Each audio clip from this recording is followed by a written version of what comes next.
Hi guys, hope you're doing good, and today I'm going to be talking about modern guitar heroes. And this is a video I've been working on throughout the summer, and basically I got this idea from a live stream that I did with Trevor in June, I think, and we had a little segment where we were talking about underrated guitarists, and I think one of us, I think it might have been Trev, that said about a lot of guitarists from the modern age get overlooked and are quite underappreciated. And that's pretty much where it stemmed from for me to have this idea. And then also I was looking through this book that I have, which is called Rock Guitar Heroes, and it's got all the classic guys in here like Slash and Jimmy Page and Satriani and Van Halen and all them dudes.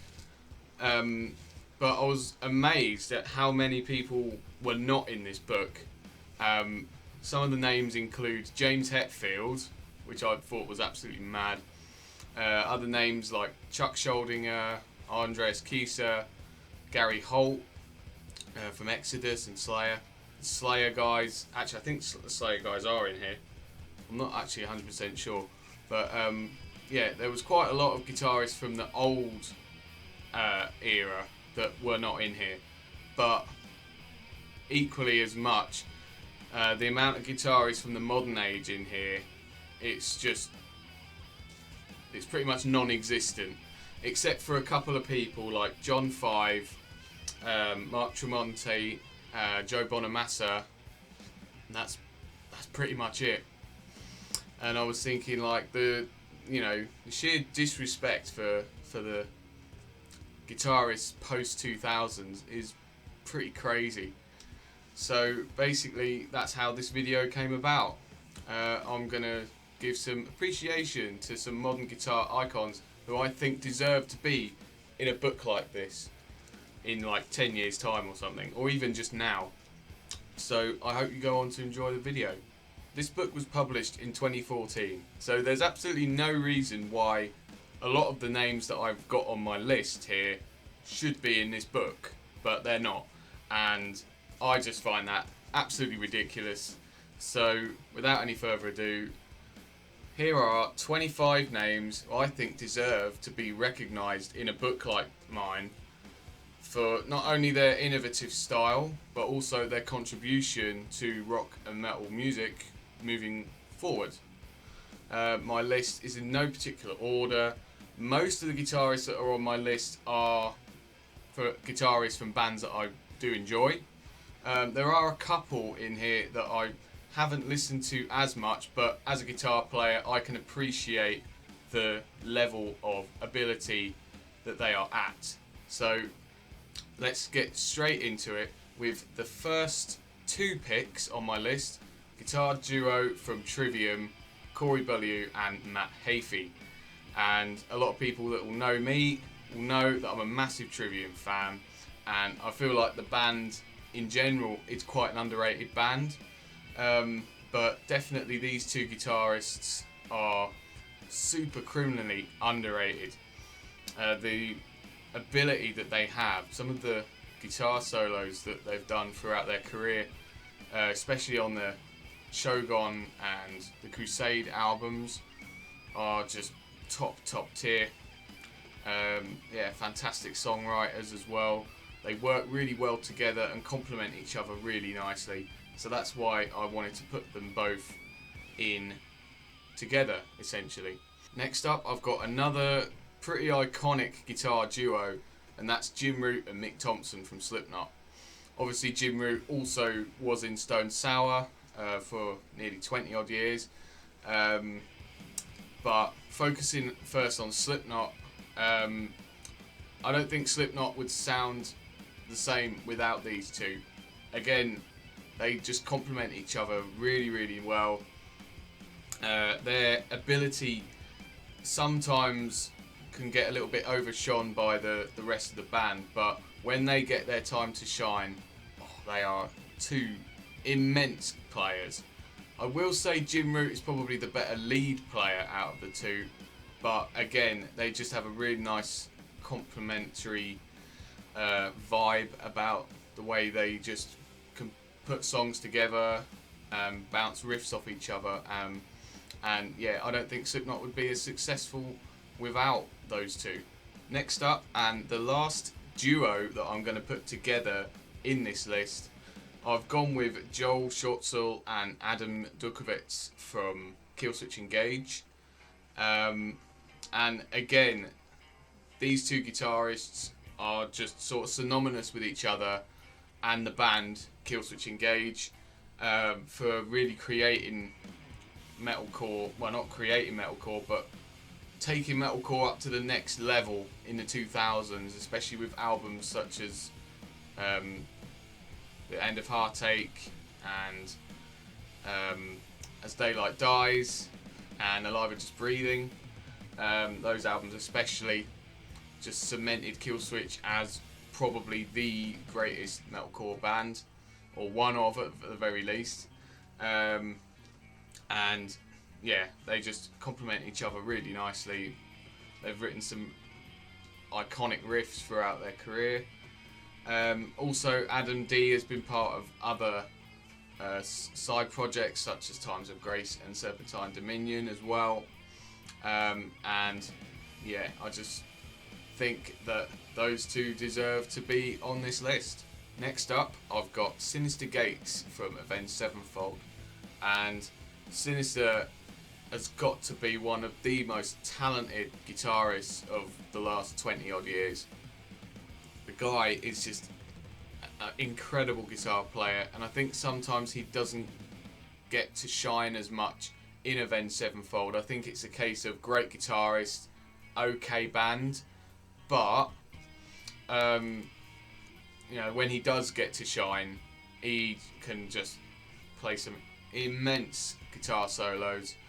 I would describe his style as being like a mixture of Marty Friedman and Dimebag Darrell, and he just knits it together with his own flavour, and it is just majestic. He definitely, for me, gets his best moments on the stage, and the self-titled album and City of Evil as well. Some absolutely immense guitar playing from Sinister Gates. I'd love him to do a solo project. An instrumental album would be absolutely brilliant. And yeah, not many people really sound like him. The only guitarist that I can think of who sounds a little bit like him is Jake Pitts from Black Veil Brides. And again, I think that's a similar case of great guitarist, okay band. But yeah, Sinister Gates, the main reason why I really like Avenged Sevenfold is because of him. Next up, I've got Old Drake from Evil. And in terms of modern thrash metal, I think Old Drake is by far the best modern day thrash metal guitar player. He is just savage.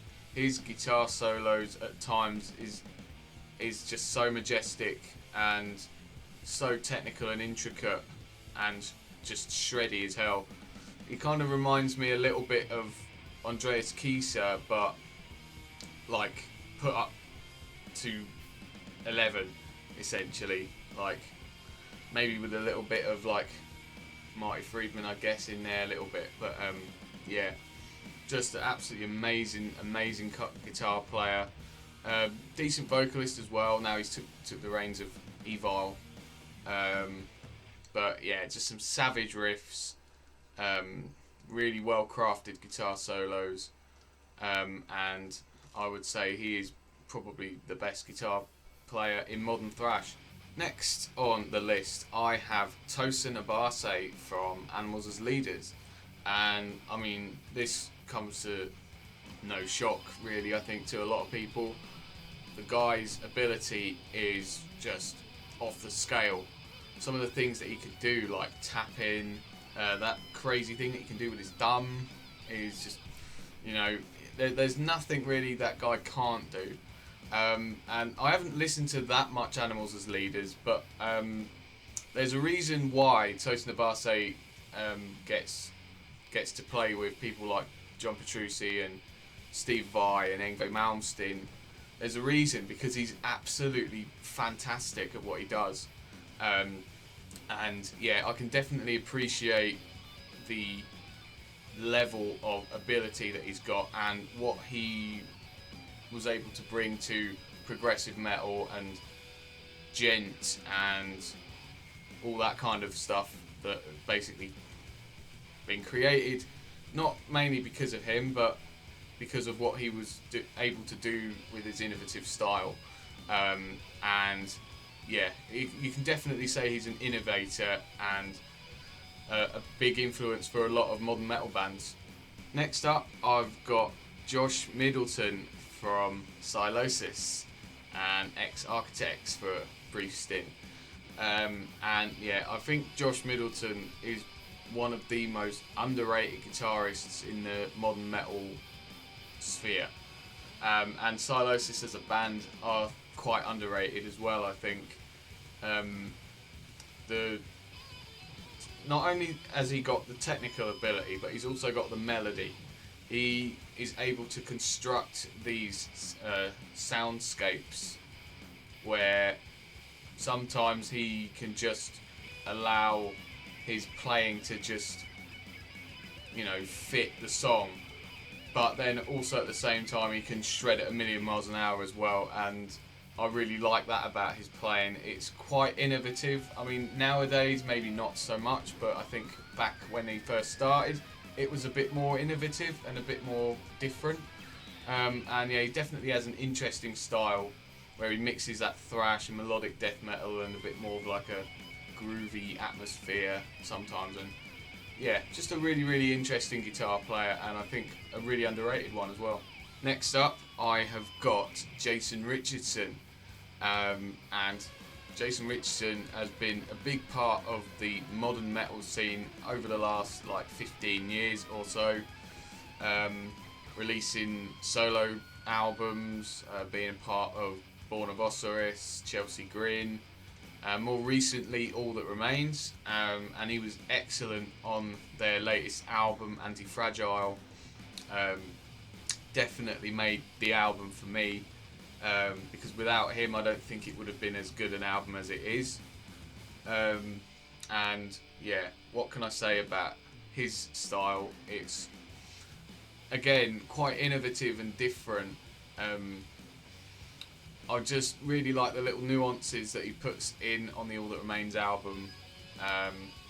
Some really, really good technical riffing, excellently well crafted guitar solos, and again he's another one, bit like Josh Middleton, who blends nicely the melody and shred, and yeah, I really like that in my guitar players personally. Yeah, I think another one who's a little bit underrated, maybe because he hasn't released as much stuff, but every time he's on he's on an album or he features on somebody's album, he always makes it better because at the level of guitar player that he is. I think he's an excellent guitar player. Next on the list, I've got the late Brent Hinds, who passed away about a month or so ago. Really, really sad that he passed in the circumstance that he did. Obviously ex-Mastodon guitarist and also part of a load of side projects including Giraffe Tongue Orchestra and Fiend Without a Face. Brent was always one of my favourite guitar players of the modern age and was always going to make this list. Yeah, I was really sad when he passed away because yeah, I just really love his style. Again, just so innovative and interesting. The way he mixes in his country licks and hybrid picking with some good old-fashioned shredding. Just an excellent guitar player. Definitely shines on the later Mastodon albums more for his lead playing.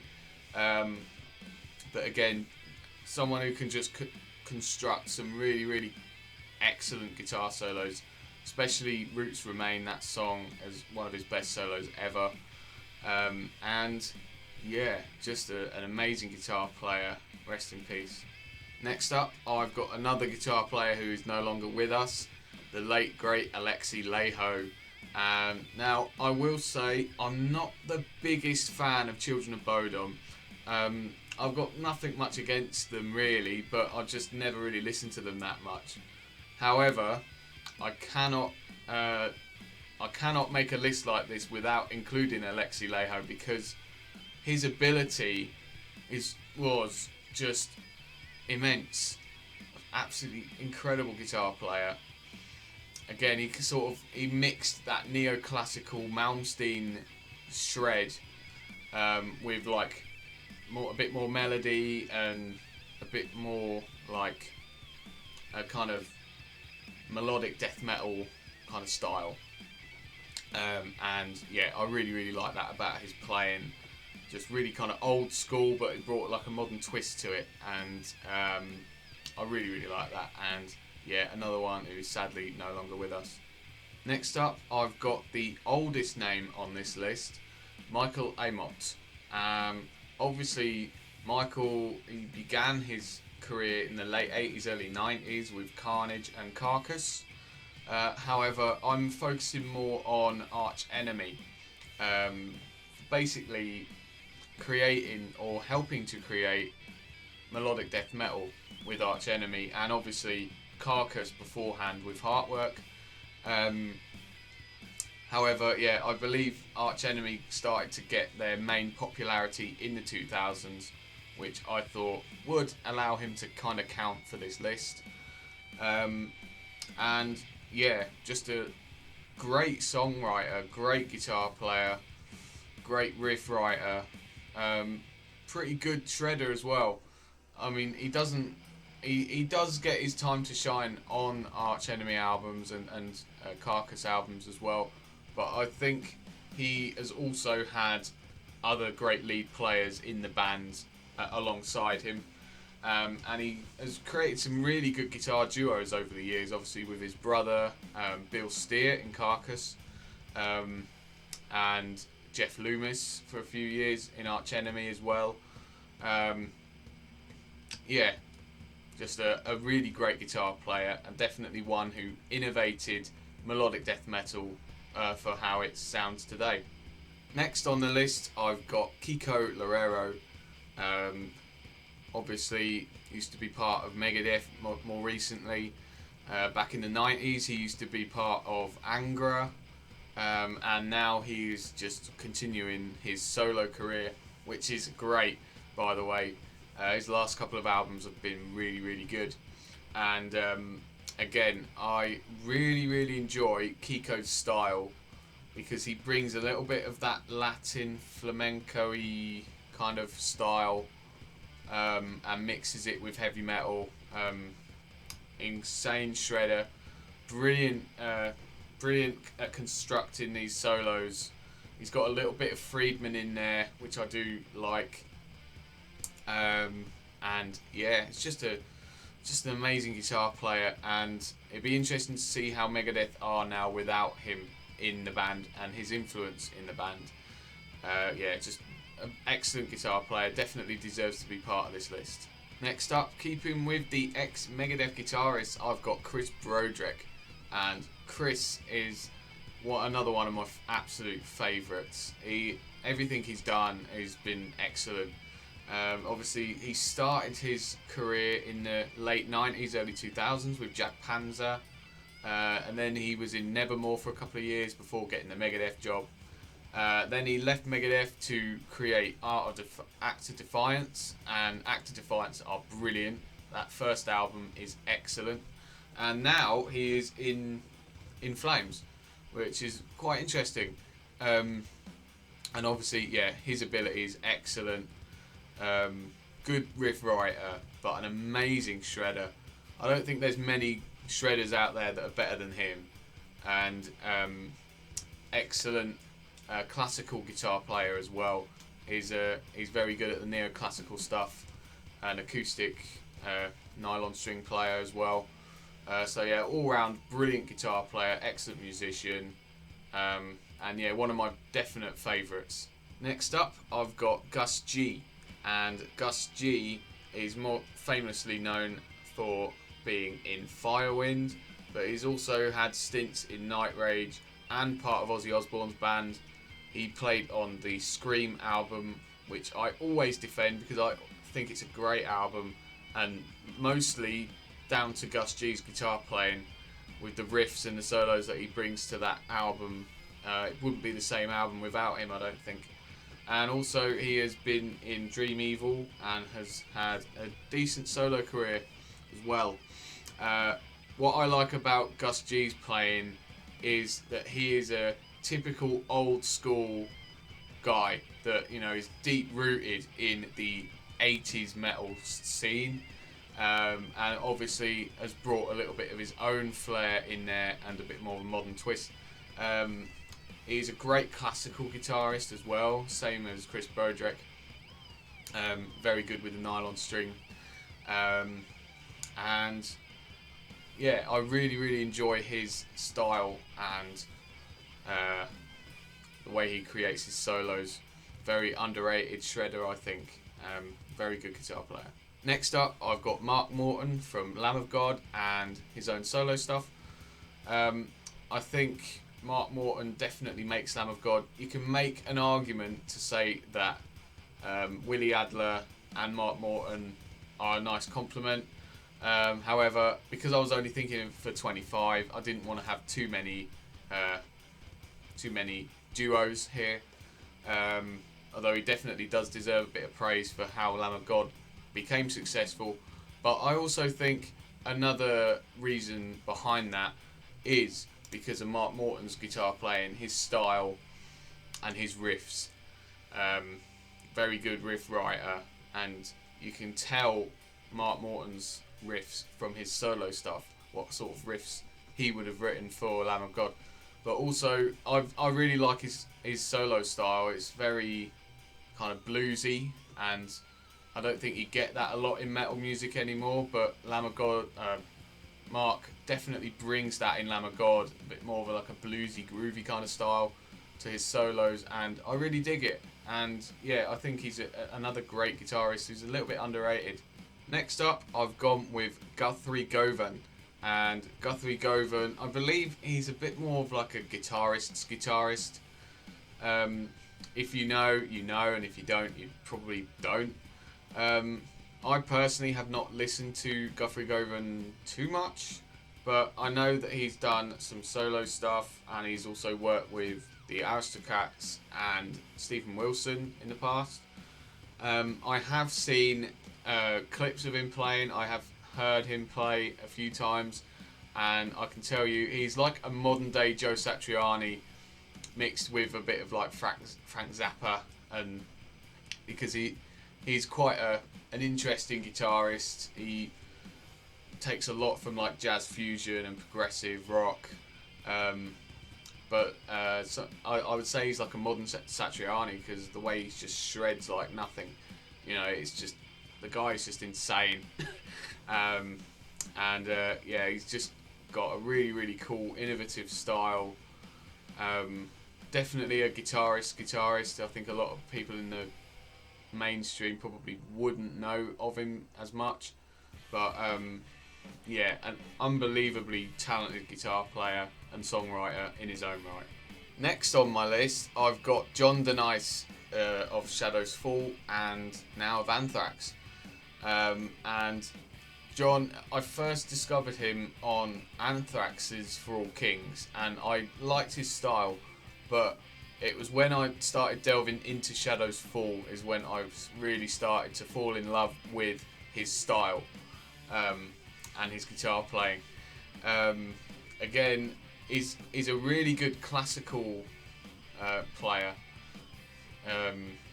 He's got a very good like neoclassical technique. And also, I would describe his solo style as being like a mix of Yngwie Malmsteen, Zakk Wylde, and maybe a little bit of Dimebag Darrell as well. He's just got that absolutely honed in, and it really suits his style, and I really enjoy listening to his guitar solos and his music. Really good riff writer. He can write some really nice thrashy, gnarly riffs, but then also at the same time he can write some really lovely like classical acoustic passages as well. excellent, very underrated, one of my favourites for definite. Now we're coming up to the last 5, and my next one on the list, I have Nick Hipper, who was a big part of As I Lay Dying and their successful period during the mid to late 2000s and the early 2010s. He's also been part of the band Maya and is now part of God Forbid. And yeah, another thing that I would say, similar as I've said in the past, Nick Hipper is a big reason as to why I really, really like As I Lay Dying. His riffs and solos, again, just made the band for me and took them up the level that they needed to get up to, because the early stuff before he was in the band, they were okay but not brilliant. But then as soon as he and Nick was Phil Scrozzo was in the band as well, that really took them up a couple of levels, and they started writing some really, really great stuff. So yeah, I really like his solo style. I think he's a good guitar player, and yeah, a massive reason as to why As I Lay Dying was one of the big metalcore bands back in the late 2000s, early 2010s.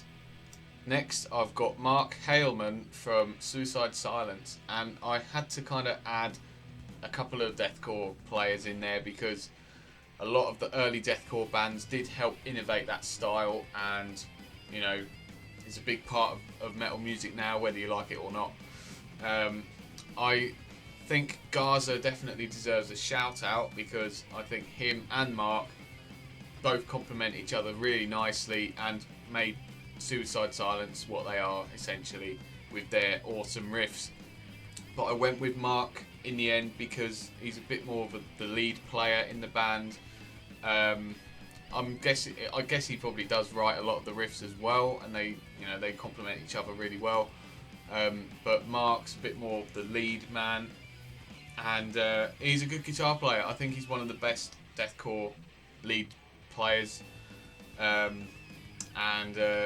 yeah, he's done some pretty iconic guitar solos throughout Suicide Silence career, and yeah, he's a good guitar player. I've always liked his style, so that's why I thought he's got to be part of the list.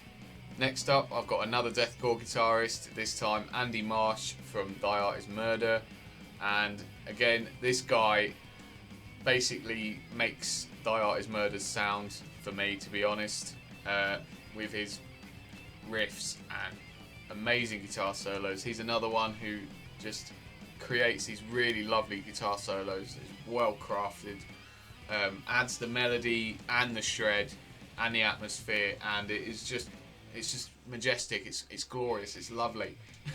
It's really, really awesome. And again, excellent riff writer. Some of the riffs on the D.I.E. Murder albums are absolutely pummeling as hell.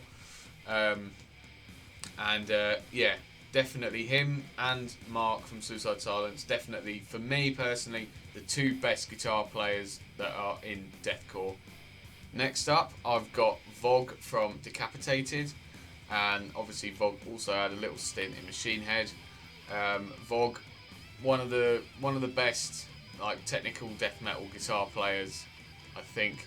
There are quite a few though, and all of them have a pretty insane level of technicality, but I think what stands out about Vogue's playing is that it's not all like technical and playing at a million miles an hour. He can also add a bit of groove, he can also add a bit of like atmosphere as well, and craft some really, really well written songs, some really well written guitar solos as well. Also the fact that he started Decapitated when he was about 16, and they did that first album when he was about maybe 17, 18. Just absolutely insane. The guy is fantastic. He was a bit wasted in Machine Head, I can't lie, but now that he's back in Decapitated, it's all good. Hopefully we'll get a new album from them soon. Yeah, just an amazing guitar player. Definitely one that's criminally underrated. Yeah, just brilliant. And last and certainly not least on this list, I've gone with Mark Rizzo, who's better known for being in Soulfly and El Nino in the 2000s. Also part of Cavalera Conspiracy for about 17 years. And now has been doing solo stuff and is in the death metal band Revenge Beast. And yeah, Mark Rizzo's just an excellent, innovative guitar player who I don't think gets a lot of credit because of the bands that he's been in.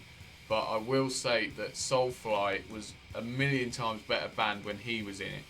I've only recently, over the last couple of weeks, been listening to a lot of the mid-period Soulfly albums, from Conquer to Enslaved and Savages, and those albums are brilliant, and mostly because of him and his great guitar playing. He's got such a unique style where he brings a lot of effects in, like a whammy pedal, and a phaser, and all sorts of crazy effects that he uses to kind of create this really unique sound. Also, he's an amazing flamenco player, and he gets to showcase that a lot throughout the albums as well.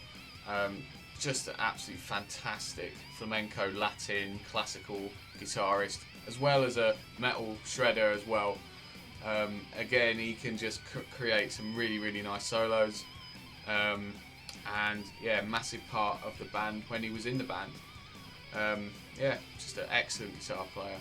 So that was my list of guitar players that I think deserve to be in a book like this one. Which modern day guitarist do you think should be recognised in a book like this one? Obviously there's so many that I left out for this list, so it would be really, really great to see your comments in the description, but in the comments below. Any genre you want, rock, metal, whatever, doesn't matter. If there's any guitarist that you think should be in a book like this, let me know, and maybe I might even do another one of these. So yeah, plenty more guitar music content well on the way.